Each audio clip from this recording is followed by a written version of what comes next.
నిన్న రాత్రి అర్ధరాత్రి దాటిన తర్వాత స్టేట్మెంట్లు ఇస్తా ఉన్న పరిస్థితి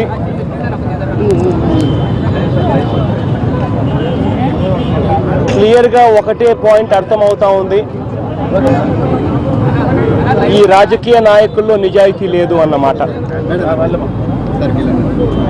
నిజంగా నిజాయితీ ఉండి తప్పు చేయడం లేదు అని ఎవరైనా అనుకుంటే పగులు పూటే స్టేట్మెంట్ ఇచ్చేవాళ్ళు.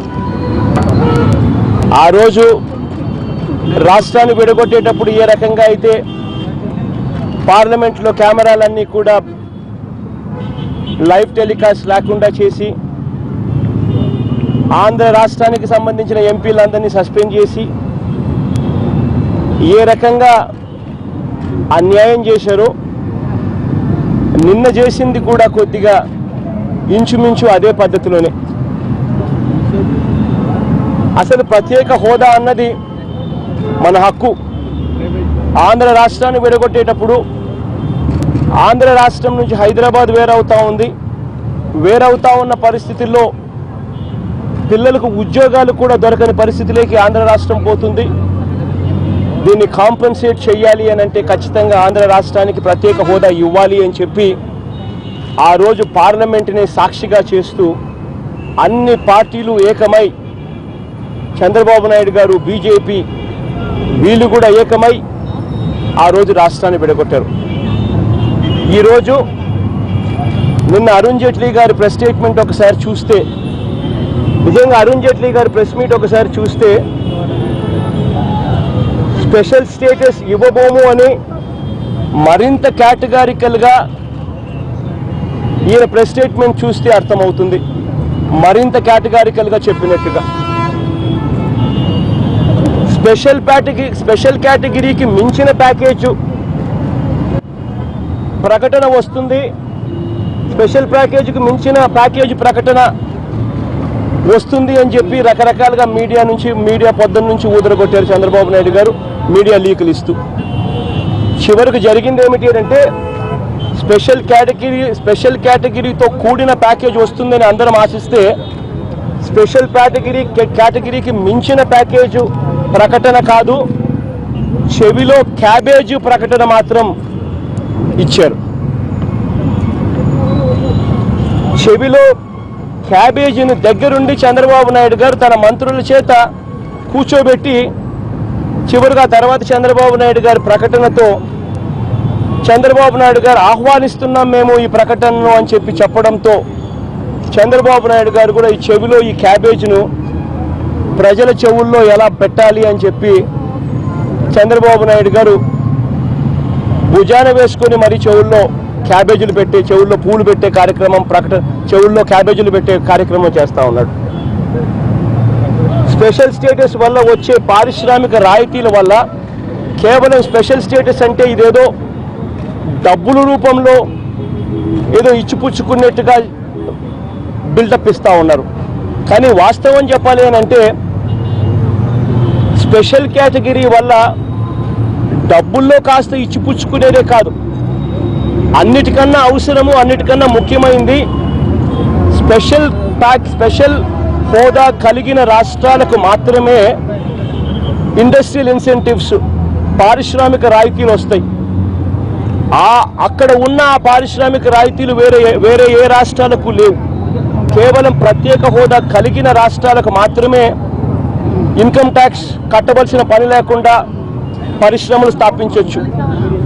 ఇప్పుడు జిఎస్టీ వచ్చిన నేపథ్యంలో జిఎస్టీ ఎగ్జంప్షన్ ఏదైనా జరగాలి అని అంటే ప్రత్యేక హోదా కలిగిన రాష్ట్రాలకు మాత్రమే జరిగే ప్రొవిజన్స్, అక్కడ మాత్రమే స్పెషల్ ప్రొవిజన్స్ ఉన్నాయి.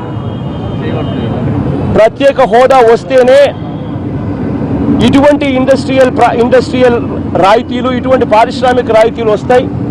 అప్పుడే వేల కొద్ది పరిశ్రమలు మన రాష్ట్రానికి వచ్చే పరిస్థితి ఉంటుంది. అప్పుడే లక్షల్లో ఉద్యోగాలు వచ్చే అవకాశాలు ఉంటాయి. ఇవాళ కేంద్రం చేసిన ప్రకటన, నిన్న రాత్రి కేంద్రం చేసిన ప్రకటన, చంద్రబాబు నాయుడు గారు ఆహ్వానిస్తున్న తీరు, ఈ రెండూ కూడా ఆంధ్ర రాష్ట్రాన్ని ఆంధ్ర రాష్ట్రంలోని యువతను మరీ ముఖ్యంగా కూనీ చేస్తూ ఉన్న పరిస్థితి. వాళ్ళ ఆస్పిరేషన్స్ను, వాళ్ళ ఉద్యోగాలకు సంబంధించిన వాళ్ళ భవితను టోటల్గా నిన్న కేంద్రం అరుణ్ జైట్లీ గారు, చంద్రబాబు నాయుడు గారు నిన్న రాత్రి ఆహ్వానిస్తున్నామని చెప్పడం, వీళ్ళిద్దరూ కలిసి కూని చేయడం జరిగింది.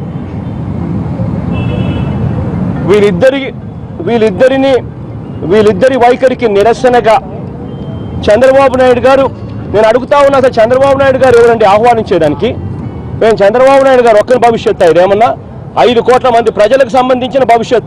చంద్రబాబు నాయుడు గారు ఎవరండి ఆహ్వానించేదానికి? చంద్రబాబు నాయుడు గారి వైఖరికి నిరసనగా, కేంద్రంలో అరుణ్ జైట్లీ గారు స్టేట్మెంట్ ఇచ్చిన దానికి నిరసనగా ఎల్లుండి రాష్ట్ర వ్యాప్త బంద్ను పిలుపునిస్తా ఉన్నాం. ఈ బంద్ను పిలుపునిచ్చే కార్యక్రమంలో ఇక్కడికి రాకముందు కమ్యూనిస్ట్ నాయకులతో కూడా మాట్లాడాం.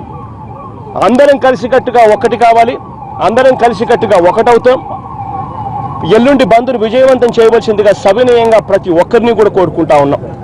మరీ ముఖ్యంగా తక్కువ టైం ఉంది కాబట్టి, ఎల్లుండే బంద్ కాల్ కాబట్టి, ప్రిపరేషన్కు తక్కువ టైం ఉన్న పరిస్థితి కాబట్టి ప్రజలను ముందుకు రమ్మని చెప్పి నేను స్వచ్ఛందంగా పిలుపునిస్తా ఉన్నా, కోరుతా ఉన్నా, రిక్వెస్ట్ చేస్తా ఉన్నా.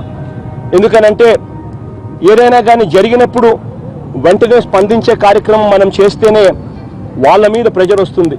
చంద్రబాబు నాయుడు గారి మీద ప్రెజర్ వస్తుంది. చంద్రబాబు నాయుడు గారి మీద ప్రెజర్ వచ్చినప్పుడే ఆహ్వానిస్తున్నాను అని ఇవాళ చెప్పిన ఇదే చంద్రబాబు నాయుడు గారి మీద ప్రెజర్ వస్తేనే చంద్రబాబు నాయుడు గారు రేపొద్దున బీజేపీకి అల్టిమేటం ఇచ్చి, కేంద్రంలో ఉన్న నా మంత్రులు నేను ఉపసంహరించుకుంటాను, మీకు మద్దతు నేను కొనసాగించను అని చెప్పి మాటలు ఏ రోజైతే చంద్రబాబు నాయుడు గారు నోట్లో నుంచి వస్తాయో అప్పుడే మనకు స్పెషల్ స్టేటస్ వచ్చే అవకాశాలు అప్పుడే మనకు మెరుగవుతాయి అన్నది మనం మర్చిపోకూడదు.